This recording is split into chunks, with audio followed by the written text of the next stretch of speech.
POCSO சட்டத்தின் கீழே செய்யப்படக்கூடிய கைதுகள் அதிகரிச்சிருக்கிற இந்த வேளையில தான் 6 வருஷத்துக்கு முன்னாடி பெரம்பலூர் சிறுமி வன்புணர்வு செய்யப்பட்டு கொல்லப்பட்ட வழக்கில் முன்னாள் எம்எல்ஏக்கு தண்டனை கிடைச்சிருக்கு. இதோடைய பின்னணி இந்த தொகுப்புல. கடந்த 2006 முதல் 2011ஆம் ஆண்டு வரை பெரம்பலூர் சட்டமன்ற தொகுதி எம்எல்ஏவாக இருந்தவர் ராஜ்குமார். இவரது வீட்டிற்கு இடுக்கி பீர்மேடு பகுதியைச் சேர்ந்த தொழிலாளி ஒருவர் வறுமை காரணமாக தனது 15 வயது மகளை வேலைக்கு அனுப்பி வைத்துள்ளார்.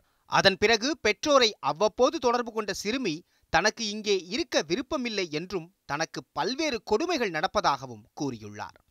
ஆனால் சகல வசதிகள் கொண்ட எம்எல்ஏ வீட்டில் மகள் சந்தோஷமாக இருக்கிறாள் என்று நினைத்த பெற்றோர் சொந்த ஊருக்கு வருவதற்காக சிறுமி வீணான பொய்களை சொல்கிறாள் என்றே நினைத்துள்ளனர்.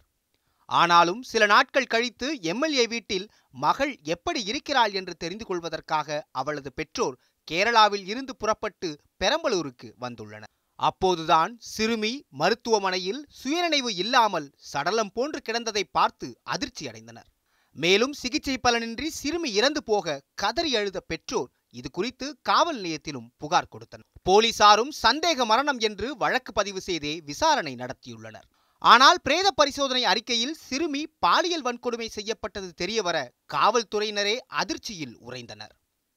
இதைத் தொடர்ந்து முன்னாள் எம்எல்ஏ ராஜ்குமார், அவரது நண்பர்கள் ஜெய்சங்கர், அன்பரசு, மகேந்திரன், விஜயகுமார், ஹரிகிருஷ்ணன், பன்னீர்செல்வம் உள்ளிட்ட 7 பேர் மீது ஆள்கடத்தல், கற்பழிப்பு, மரணத்தை ஏற்படுத்துதல் மற்றும் குழந்தைகள் பாதுகாப்பு சட்டத்தின் கீழ் வழக்கு பதிவு செய்தனர் காவல்துறையினர்.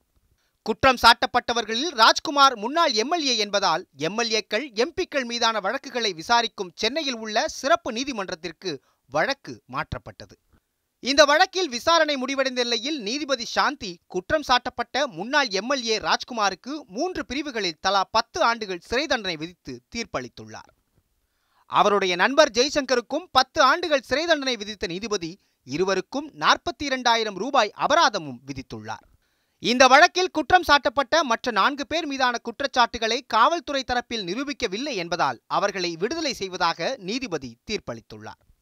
செந்தில்குட்டி, நியூஸ் 7 தமிழ், சென்னை.